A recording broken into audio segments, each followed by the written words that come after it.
sûr qui va nous permettre de s'établir comme un club de premier plan. Nous avons sélectionné un jeune directeur sportif, une nouvelle génération de dirigeants, qui décide de se joindre à une ligue en pleine croissance, avec un club qui cherche à établir son identité et prendre sa place dans le marché de la MLS. Olivier Renard va être une pièce angulaire dans la vision de cette organisation. Il est un gagnant à tous les niveaux. C'est un dirigeant qui sait mener. Il est très impliqué. Il implique ses gens de confiance, mais il est prêt à prendre les décisions qu'il doit prendre pour nous mener au but. Good morning. When I arrived in January, I noted fairly early on there was a need to put in place a proper structure from a sporting standpoint. The need to put in place a leader that would take charge of this organization, this club, from a sporting standpoint, instill an identity, a philosophy, and a structure that would allow us to establish ourselves as a top team in Major League Soccer. We've selected a young sporting director, a new generation of management, and he's decided to join a league that is in full flight and growing, and a club that is looking to establish itself as a top club in this marketplace and in the league. He's a cornerstone of the vision we have for this club. He's won at every level. He's a young leader who knows how to lead. He is very, very involved and hands-on. He involves his staff, but is ready to make the difficult decisions that need to be made in order to get us where we need to be. Je vous présente Olivier Renard. Bonjour à tous, merci d'être présents. Bon appétit aussi aux supporters, là, je vois qui se régalent. Espérons que ce soit la même chose sur le terrain plus tard.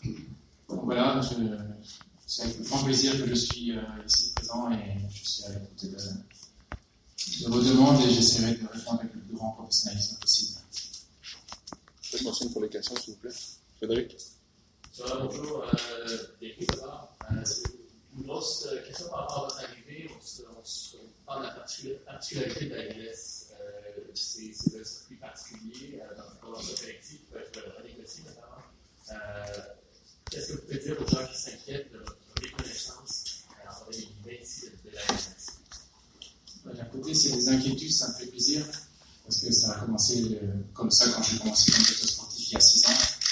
Donc c'est sûr que quand quelqu'un vient de l'étranger et qu'il est un petit peu inconnu au bataillon, il faut faire ses preuves. Maintenant, il faut rester humble, savoir qu'il y a beaucoup de difficultés. C'est un championnat étrange et particulier. Mais c'est pour ça aussi que j'ai besoin d'une équipe à côté de moi. Donc Vassili est à côté de moi pour me guider dans les grandes lignes. Je peux faire ici en championnat MLS. Maintenant là, moi je suis quelqu'un qui, c'est pas parce que j'arrive et qu'avec une baguette magique, tout d'un coup tout va se passer et on va parler des titres. Il faut rester calme. Je pense qu'après 3 années de non-qualification pour les séries, il faut rester vraiment humble, travailler, avoir certaines valeurs qui sont, je pense, le principal de cette ville, qui se démarque par rapport à savoir c'est quoi travailler, transpirer. Je crois que c'est quelque chose qui va se passer dans le club aussi. De retrouver les vraies valeurs et de solidarité. Et je crois que tout ça, c'est des valeurs que moi je peux apporter avec mes connaissances footballistiques et faire des choix de joueurs aussi. Mais je dois avoir une équipe derrière moi, comme ça s'est passé au sein de Liège, à Malines où j'étais aussi avant. Un homme seul ne sait pas tout faire. Donc il faut vraiment que tout le monde soit derrière le projet. Olivier. Une question pour chacun. D'abord, peut-être, Kevin, vous avez parlé de choisir une nouvelle génération de dirigeants, un jeune directeur sportif. En quoi, pour vous, avoir un jeune directeur sportif était mieux ou peut-être différent d'une autre génération? Je pense que moi, j'ai toujours été quelqu'un qui favorise l'innovation, qui aime les nouvelles idées, les grandes idées, les pensées différentes, où vraiment on regarde les choses pas nécessairement de la même façon. Et puis, Olivier, c'est quelqu'un qui a déjà 6 ans d'expérience comme directeur sportif. C'est pas quelqu'un qui commence sa carrière comme directeur sportif, mais ce que j'ai remarqué avec lui, c'est que il pense encore un peu comme un joueur. donc il prend ça en ligne de compte. Donc lui, sa connexion avec l'aspect sportif sur le terrain, c'est assez récent. Et moi, j'ai vraiment aimé ça. Donc, c'est peut-être pour ça que je dis que c'est une nouvelle génération, dans le sens que c'est un jeune directeur sportif qui a déjà fait sa marque et puis qui s'en vient ici avec un nouveau défi. Et une question pour Olivier. Qu'est-ce que Walter Sabatini vous a dit par rapport à la MLS? Comment il vous a présenté le championnat ou le projet? Je ne peux pas dire que M. Sabatini m'ait parlé de la MLS en général. Il faut savoir que mes contacts avec Walter remontent d'il y a plus de 5 ans. Donc on est presque en contact à chaque fois au niveau de mercato. Et à chaque fois que je passe en Italie, qui est un pays où j'ai quand même la chance de jouer pendant 6 années, j'essaie d'aller boire un petit café avec lui. Donc, et ça s'est passé comme cela, en fait. Ça a commencé tout simplement parce que je venais de m'engager avec le club d'Anvers. Je n'avais absolument pas l'idée de quitter ce club qui m'ont accueilli les bras ouverts et qui avait un grand respect pour moi. Après, c'est vrai que Walter, qui venait à peine de signer son contrat, m'a directement un petit peu demandé si jamais ce projet pouvait m'attirer. Très honnêtement, au départ, c'est pas que ça m'attirait ou pas attiré, c'était surtout par rapport à Anvers. Le fait de t'engager avec un club et de partir quelques mois plus tard, c'était plus ça qui me dérangeait que d'être emballé par le projet de l'Impact de Montréal ou pas. Donc ça a commencé comme cela. C'était plus ou moins mi-juillet, la première fois que j'en ai parlé avec Walter, et puis dans le laps de temps, on a eu des rencontres différentes, et pour finir, le projet m'a convaincu. Michel? Gérard, vous avez qualifié le championnat de la MLS d'étrange et particulier. Pouvez-vous élaborer là-dessus? Qu'est-ce qui fait que cette ligue ici a cette particularité? Mais je pense que même la ville de Montréal est particulière, donc c'est quelque chose qui doit être à part. Cette ville, je la considère à part par rapport au championnat des MLS. Le championnat des MLS, le sport en général américain peut être un sport spectaculaire. Et il faut essayer, même si le football n'est pas comme dans le basketball où il y a une action spectaculaire toutes les 30 secondes, on doit essayer, je crois, de te faire plaisir aux supporters en jouant un football offensif. Je pense que les supporters aussi préfèrent avoir un 3-3 qu'un 0-0 et que la cloche sonne. C'est un peu l'idée, c'est d'essayer d'apporter quelque chose, même au niveau du recrutement, d'avoir une idée footballistique portée vers l'offensive. Évidemment, il ne faut pas faire n'importe quoi non plus et des résultats, parce que dans le football, c'est que les résultats qui comptent. Ok. Monsieur Gilmore, j'aimerais ça vous expliquer qui vous aviez un petit peu sur la piste de M. Renard, et puis est-ce que sa non-expérience en MLS vous a un petit peu inquiété avant son embauche? Écoutez, la nature unique de la ville et du marché, le fait qu'on a une équipe affiliée en Italie, et le fait qu'on voulait prendre une approche plus globale du point de vue sportif, a imposé certains critères. Quand on s'est mis, on a commencé la démarche de faire la recherche pour un directeur sportif. Fait qu'on cherchait quelqu'un qui parlait français, qui parlait anglais, qui parlait italien, de l'expérience de la MLS, de l'expérience internationale, qui avait de l'expérience comme directeur sportif. Donc, 6 critères. Donc, ça a vraiment limité les candidats. C'est M. Sabatini qui nous a mentionné. Joe et moi, on allait en Europe justement pour rencontrer Boyan. Et ça donnait que Olivier était en ville. Donc, on l'a rencontré pour la première fois et après ça, on a fait des suivis. Mais le fait, c'est que Olivier rencontre 5 des 6 critères que je viens de mentionner. Si on gagne 5 de nos 6 matchs régulièrement, c'est une bonne fiche. Sur l'aspect MLS, comme Olivier a mentionné, Vassili Kramanidis ici a de l'expérience incroyable dans la MLS. Il connaît non seulement la convention collective, il connaît les DG, il connaît les joueurs, etc. Donc, ça va être une collaboration très importante, sinon pas une collaboration parfaite, d'après moi. John? Une petite question, est-ce que vous avez l'intention d'ajouter des membres à votre équipe ou c'est complet pour l'instant? Au niveau scouting, au niveau... Oui. Je pense que moi, c'est aussi important de bien connaître tout le monde ici. Donc, que ce soit joueur, staff ou personnel, pas de membre de personnel, pardon. Après, on verra bien. L'important, c'est de faire de l'Impact de Montréal une équipe qui va faire le maximum pour avoir des bons résultats. Donc, si on doit s'améliorer par rapport à une structure bien précise, avec le président, on va évidemment en parler. Okay. Avec Rémi Garde, on s'est rendu compte au bout d'un an et demi qu'il ne saisissait pas encore toutes les subtilités de la convention collective et il avait un rôle au-delà d'entraîneur. Et on s'est rendu compte qu'avec ses contacts européens et les joueurs qu'il a amenés, au bout d'un an et demi, on a commencé à réaliser que c'était pas l'idéal avec le plafond salarial. Ici, ces joueurs-là commandaient des gros salaires. Et la majorité de ces contacts étaient justement en Europe. On se demande si vos contacts s'étirent un peu plus loin, peut-être en Afrique, peut-être en Amérique du Sud, où il y a possibilité d'aller chercher des joueurs de bon talent à des prix très raisonnables et qu'ensuite de ça, qui peuvent éventuellement être revendus, quoi que ce soit. On est en train de se rendre compte que l'expérience européenne, à moins que ce soit vraiment des bons coups sûrs, c'est peut-être pas idéal pour la MLS. Qu'est-ce que vous en pensez? Bon, déjà prendre un avis par rapport à ce que M. Rémi Garde a fait ici, c'est pas moi à en discuter. Je pense qu'on a chacun nos points forts et nos points faibles. Je pense que Rémi Garde, dans sa carrière, a prouvé que c'est un excellent entraîneur. Moi, je ne suis pas entraîneur. Donc, mon but est de faire la meilleure équipe possible, de mettre la qualité, la plus haute qualité possible dans un vestiaire. Et l'entraîneur, c'est à lui, c'est pour ça que ça s'appelle un entraîneur, c'est pour entraîner et faire progresser les joueurs. Donc moi, ma façon de faire, c'est d'être proche de l'entraîneur, mais je n'ai pas besoin d'être son meilleur ami. Ma fonction est d'essayer de trouver le meilleur, de lui proposer un maximum de joueurs qui, pour moi, doivent être un plus sportif et un plus financier pour le club, parce que les clubs de football vivent des ventes. Et ici, c'est un petit peu pas encore à ce niveau-là, mais c'est ce qui dans le futur va devoir marcher aussi dans le championnat des MLS.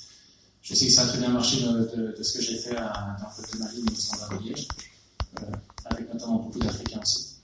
Donc, on a fait de très bonnes choses avec le TP Mazembe notamment, et avec Moussa Djenipo qui vient du Mali, qui maintenant joue en première ligue.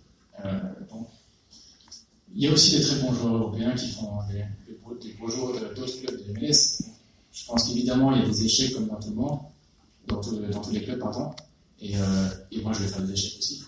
L'important, c'est que le pourcentage soit au-dessus de la moyenne et que tout le monde soit heureux. Et voilà, c'est le principal. Il y a des échecs, tout le monde se trompe.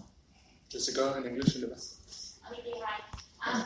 This team has not made the playoffs in the last 3 years. It will be your mission to try and get them into the playoffs. What do you think is missing? What do you think needs to be done to this roster? But it is what I say, that when you didn't play the playoff for 3 years, you need to be calm, to analyze the situation, and to try to make the good philosophy for the club. It's impossible to change one team in few days. You need to have the philosophy of the club, that everybody understands what we want to do and where we want to go. And after this, we need to go straight on. And how different do you think it's going to be, in the MLS compared to in Europe? I don't know if the football is so much different here. We have the same rules, the same player, and this is about mentality and the mentality of the city also. When I saw the game Sunday, I saw the fans, also the period was not maybe the best here for the club, but the fans stay behind the team. That need to be also like this for the next months.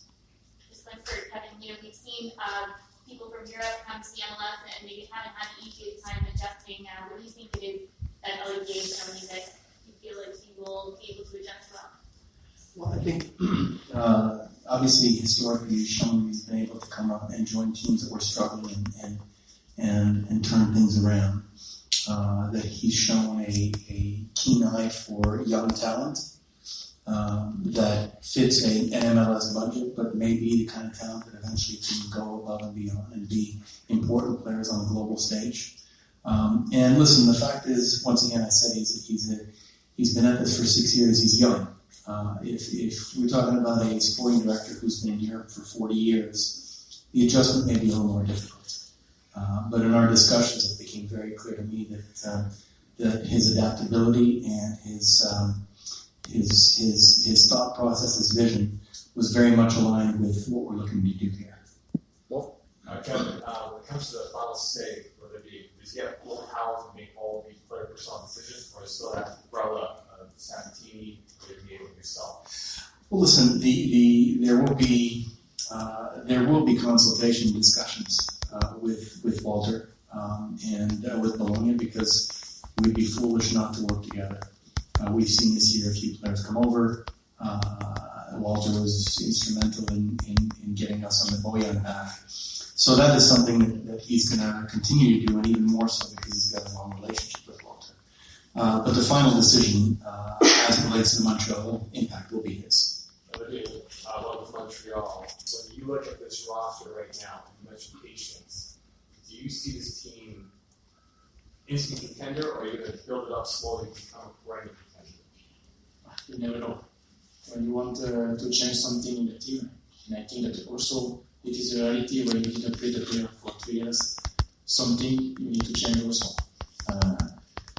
I'm not here to make friends. I'm here to try to make the best result.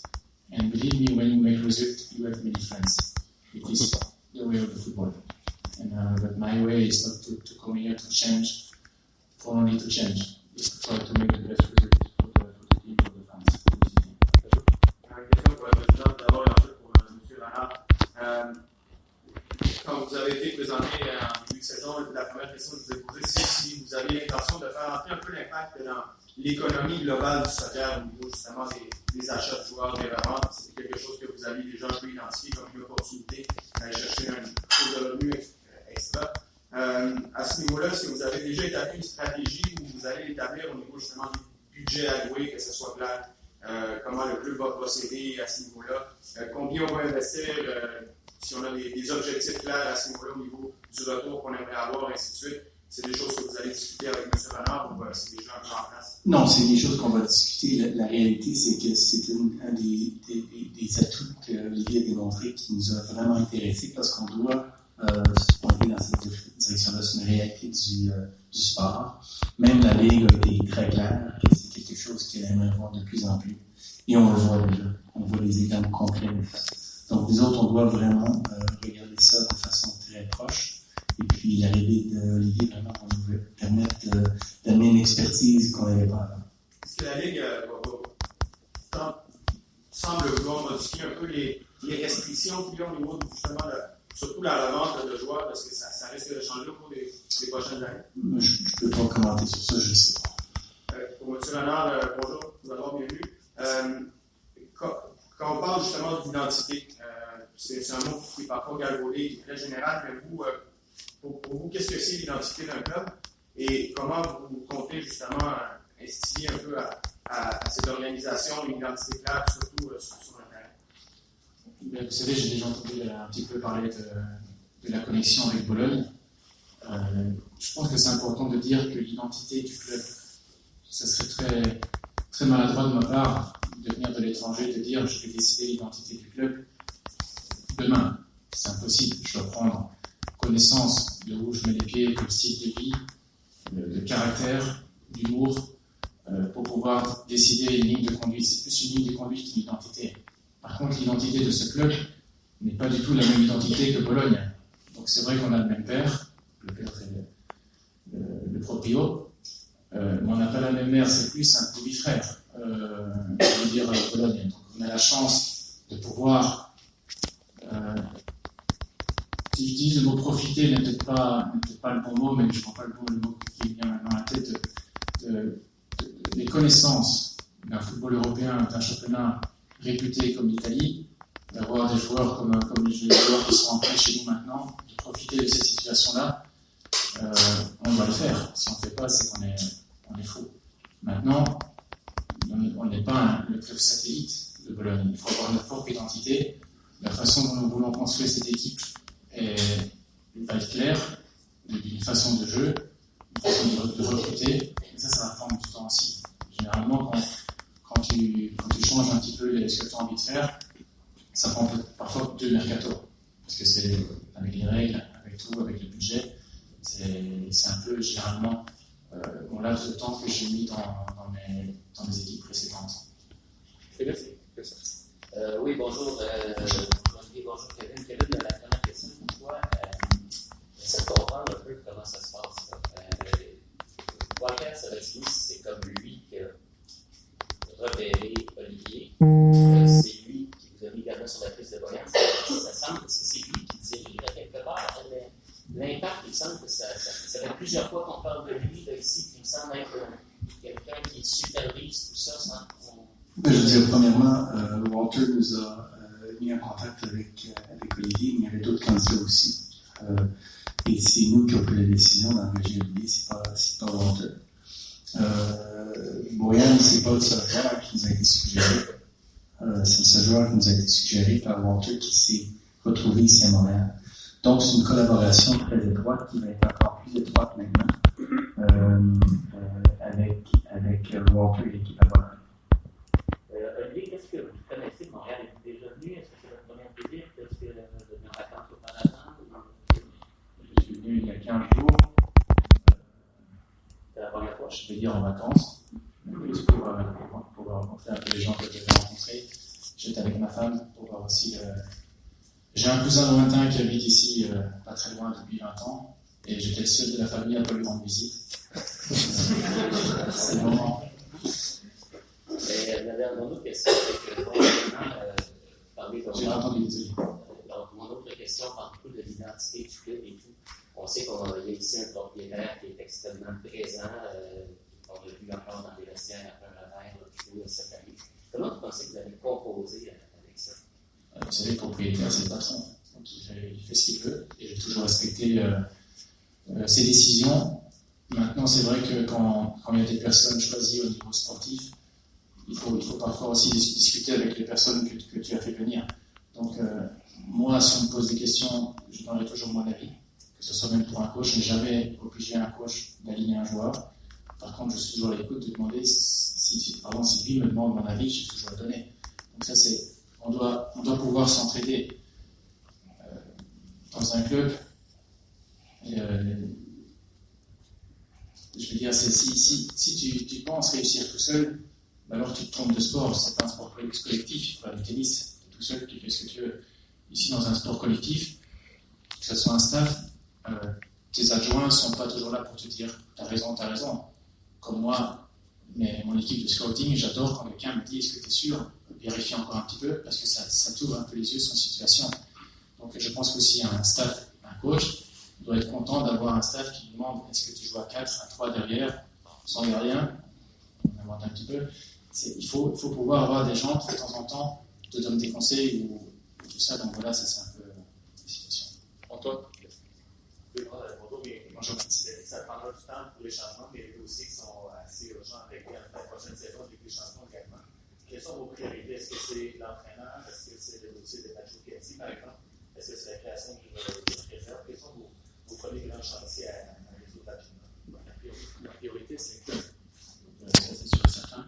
Je pense que par rapport au staff technique, parce qu'il n'y a pas que l'entraîneur, il y a plusieurs personnes qui ont remporté le championnat canadien il y a encore quelques jours, donc c'est quelque chose de formidable pour la ville et pour le club. Donc moi, le plus important, c'est de rencontrer le plus rapidement possible tous les gens qui sont en place pour après essayer de faire la stratégie pour essayer que le club augmente son niveau de résultat. C'est sûr, ce sera un peu prématuré de parler de besoins directs. Par contre, c'est un terme qui a été utilisé souvent par Rémi Garde. Une équipe en manque de talent. Et la semaine passée, Wilmer Cabrera qui nous parlait d'une équipe en manque de finition. Olivier Renard, le fan de foot, bien sûr le directeur sportif, quand vous regardez cette équipe-là, quand vous arrivez d'Europe, quels sont les besoins de l'Impact de Montréal? Les besoins, je crois que c'est plus un peu ce que j'ai expliqué tout à l'heure, des valeurs. Je pense qu'en début de saison, il y a eu des blessures importantes aussi, de joueurs importants, mais les résultats étaient quand même là. Avec toutes les difficultés connues par ce club, avec la météo, d'avoir joué beaucoup de matchs à l'extérieur, ils étaient quand même dans le haut du classement. Donc après, est-ce que ça a été un problème de confiance? moi je suis persuadé qu'il y a quand même, est-ce que c'est un manque de talent, est-ce que c'est un manque de finition?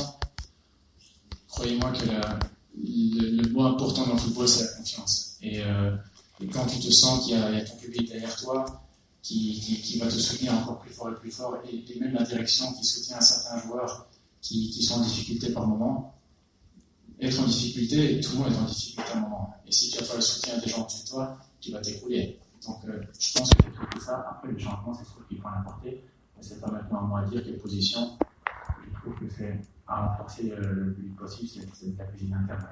Peut-être juste revenir sur le fait qu'il y aura la Ligue des champions à la mi-février, donc ça laisse peu de temps pour évaluer et déterminer quels sont les besoins. Est-ce que vous sentez que vous allez devoir agir rapidement pour réussir à faire tous ces changements-là? Mais vous savez, quand j'entends peu de temps, moi ça me surprend quand même. Parce que quand je vois que malheureusement il n'y a pas de play-off, ça risque d'être un truc de 2 mois et demi. En Europe, ça n'existe pas. Donc, si maintenant je m'entends parler de 2 mois et demi et de dire que j'ai pas de temps, ça serait une excuse complètement ridicule de ma part de dire que j'ai pas de temps pour essayer de faire quelque chose pour la saison prochaine. Et effectivement, le premier match est un match important et je crois que ça va être une fierté pour toute la vie entière de pouvoir être motivé et prêt à affronter l'adversaire costaud. Je crois que c'est pas une fête pour la ville, mais c'est un honneur de pouvoir jouer la Ligue des Champions comme ça. Welcome, Olivier. At Slessen with Standard Liège, your last role was as head of scouting. Does that give us a huge clue regards where your particular strengths lie and what your priorities will be here at Montreal Impact? My last role in Standard Liège was not was head of recruitment, but I was sport director before. It is only the new coach. He was the kids of the Hawks there in Liège, Michel Prudhomme. And when he was there, he was vice president, coach. And it is why we changed also the name of my job. Sport director normally is, I don't like to say that, but the boss of the coach. And the coach was Michel Prudhomme, and also the vice president. And the sport director is not the boss of the vice president. It is why we changed the situation. But my job, I want to make the same as what I made before. Is to choose player with quality, to try the team to have results. And when you have these 2 bonds, you receive automatically also offers for the player and money for the club. It is what I don't want to change my mind.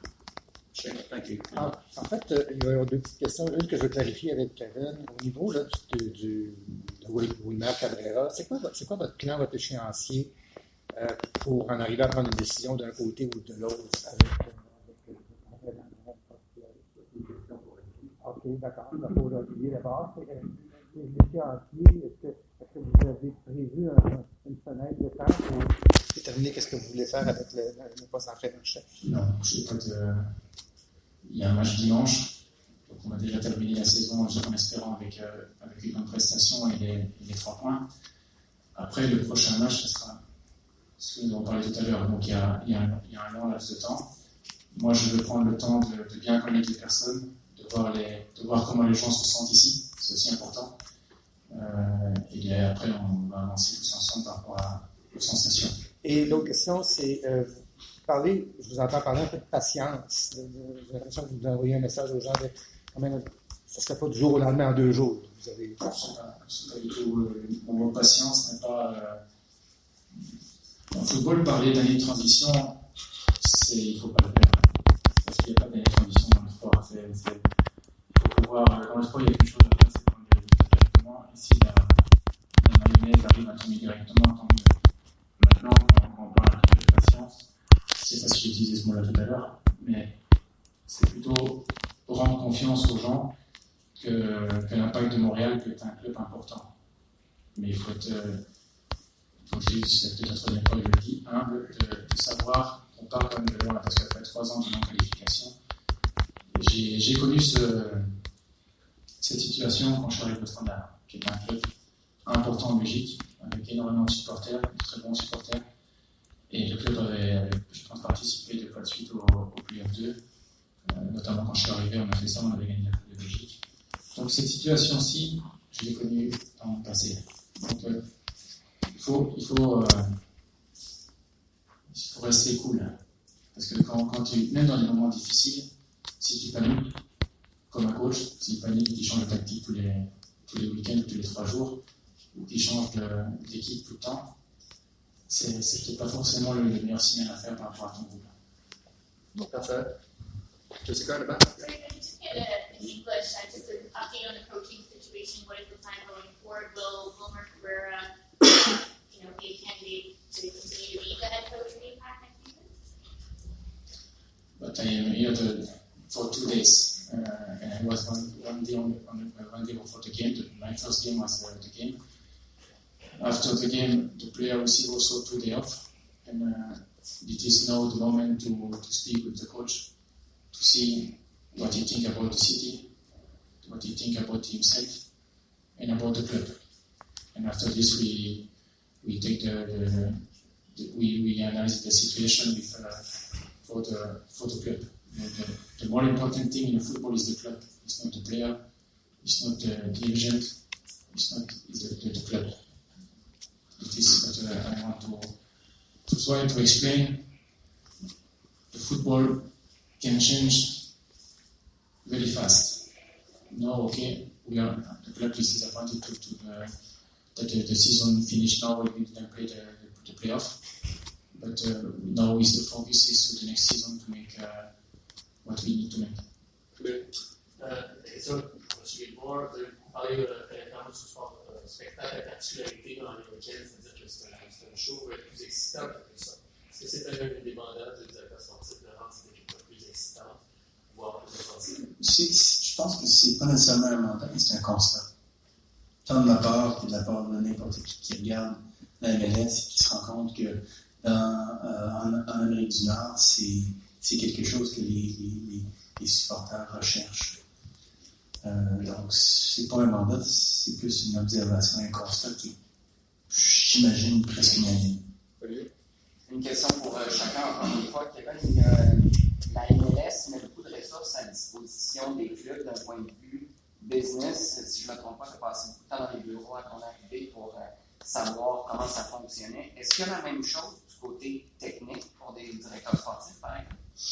Dans un premier temps, le fait que je suis passé du temps au bureau, c'est à cause qu'on m'a demandé d'aller passer du temps avec les autres. Donc ça va faire partie de l'intégration de Ligue 1 à un certain point avec Vassili et lui. On passait beaucoup de temps à se connaître et discuter vraiment de la Ligue, des particularités. Mais une visite avec les bureaux de la Ligue, d'après moi, c'est quelque chose qui va être...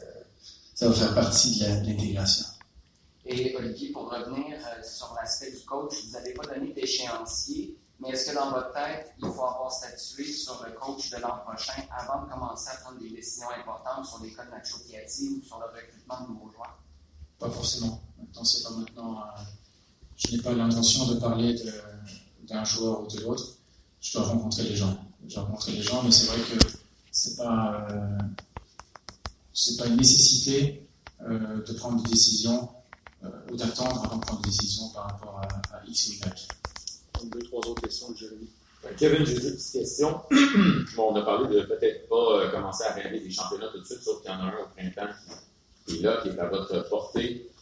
Vous vous êtes fait offrir une opportunité en or de, encore une fois, agrandir le cercle de partisans de l'Impact. On a vu ce que ça fait à la Ligue des Champions il y a 5 ans. Maintenant, lui a beaucoup de pain sur la planche, mais vous aussi, vous allez en avoir. C'est quoi le plan pour le printemps prochain pour maximiser et optimiser cette opportunité-là que vous avez pour aller saisir les nouveaux fans? Ben écoute, ça fait une semaine qu'on est champion canadien.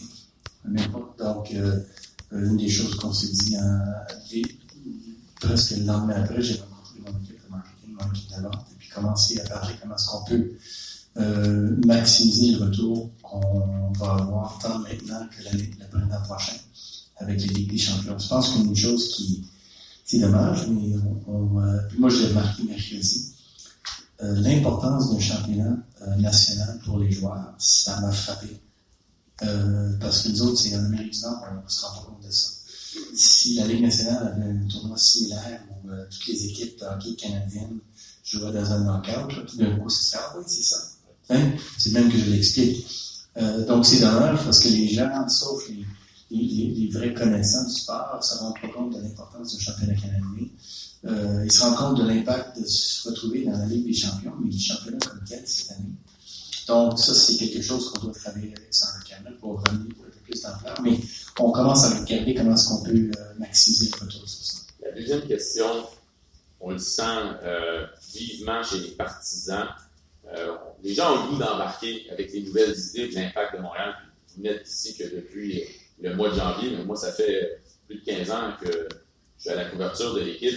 Les gens s'inquiètent de l'avenir à long terme. C'est-à-dire qu'on pensait il y a 1 an et demi qu'on avait un homme, un entraîneur avec qui on allait faire un long bout de chemin.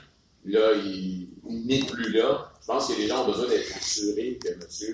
Renard va avoir le temps nécessaire pour tout mettre en place et vraiment travailler. On ne peut pas se retrouver ici dans 1 an à recommencer encore une fois à zéro parce que plusieurs sentent qu'on revient à il y a 2 ans. Mais en tout cas, je ne suis pas d'accord. Dans le sens que moi, je regarde ça et je regarde historiquement. Je pense que c'est la première fois que cette organisation va chercher un directeur sportif avec de l'expérience au niveau de la vie de l'extérieur. Oui, je comprends, mais toute position confondue, là, par expérience, ceux qui sont venus de l'extérieur, que ce soit entraîneur, directeur sportif ou quoi que ce soit, ils n'ont pas fait long feu, malheureusement. Puis je pense que les fans devraient être rassurés qu'on va lui donner le temps nécessaire pour travailler. Michael, l'arrêt. Question pour M. Renard avant M. Guillemot. M. Renard, vous avez expliqué en anglais un peu plus tôt la situation du standard, pourquoi vous avez le titre de directeur de recrutement et non de directeur sportif. Est-ce que c'est possible de pouvoir l'expliquer en français qu'on comprenne? Oui, donc c'est vrai que ma dernière période de standard, j'étais directeur de recrutement et non directeur sportif, alors que je l'étais les 2 années auparavant. Pourquoi ce changement de nom de job?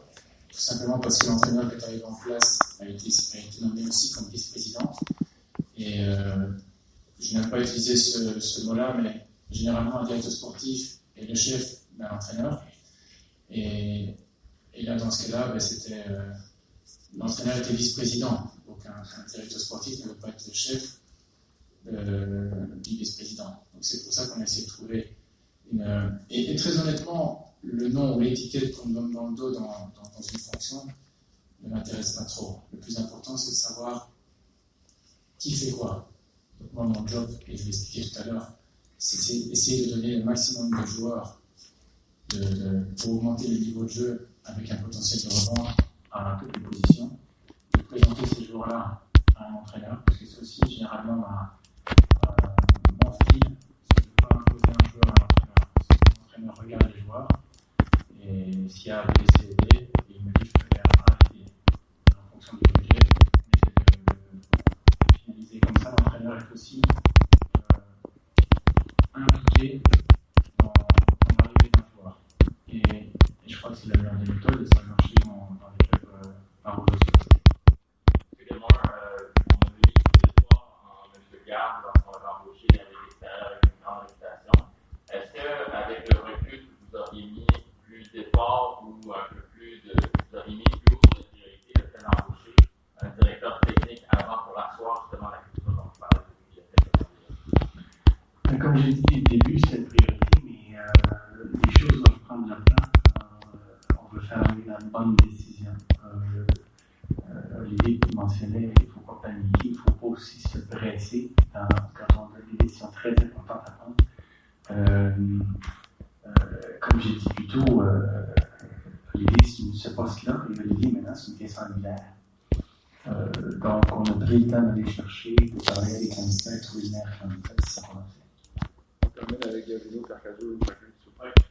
Bien sûr, M. Renard, la question est simple. On regarde présentement dans la MLS des équipes qui ont beaucoup de succès. On a Atlanta United qui a gagné la Coupe l'année dernière, RFC qui est premier présentement dans la Ligue. Et il est possible présentement de gagner la Coupe MLS à les 2-3 premières années d'existence. Allez-vous être un petit peu influencé par ce modèle d'affaires-là, c'est-à-dire investir dans les joueurs tout de suite et ensuite pour les revendre, parce que présentement, ces équipes-là, elles répondent à tous vos critères, c'est-à-dire une équipe excitante, une équipe offensive. Comment vous voyez ça présentement? Maintenant, le but est plus d'abord, avant de parler de titres, et chapeau aux clubs qui ont réussi, aux équipes qui ont réussi à faire ça dans un laps de temps assez court. Mais rentrer dans des comparaisons de clubs, il ne faut pas le faire. Il faut essayer de. C'est pour ça qu'on a parlé tout à l'heure d'identité du club. D'abord, de savoir qui on est comme club, et puis stabiliser le club. Donc, stabiliser le club, ça ne veut pas dire d'être champion, c'est de participer le plus de fois possible aux playoffs, aux séries. Et puis, quand tu as atteint les séries, tu peux parler peut-être d'autres ambitions. Mais le championnat est fait ici comme en Belgique, en 2 étapes. D'abord, il faut passer la première étape avant d'essayer de voir plus haut. Mais sur les même si le long terme dans le football, ça fait beaucoup bateau, parce que je suis d'accord par rapport à la question avant, c'est les résultats qui comptent.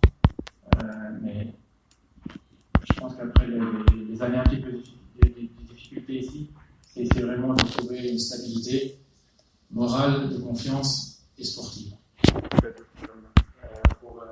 de M. Renard, quand on parle évidemment d'identité, le joueur local fait partie intégrante un peu de cette vision, de cette philosophie. À quel point pour vous, ce serait important de retrouver une équipe réserve dans la structure de développement du club? Et aussi, bon, il y a des championnats mineurs. Maintenant, bon, il y a la Ligue Ligue au Canada, la Première Ligue canadienne. Est-ce que ce sera des fronts où vous allez regarder un peu pour le recrutement de jeunes talents à saveur locale? Oui, si je peux trouver des bons joueurs dans la région, tant mieux. Maintenant, on est tous d'accord que je pense que vous n'allez pas me contredire que si on met 11 joueurs de Montréal sur le terrain mais qu'on perd tous les matchs, ça ne va pas aller non plus.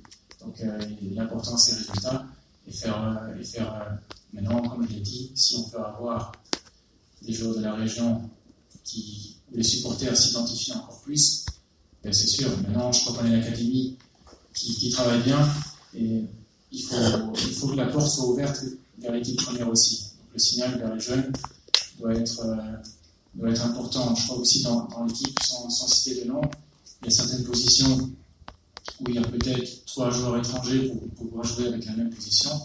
Le 3e choix devrait être minimum un jeune de l'académie, et pas un étranger, sauf avec les règles qui sont assez réduites. Et pour l'équipe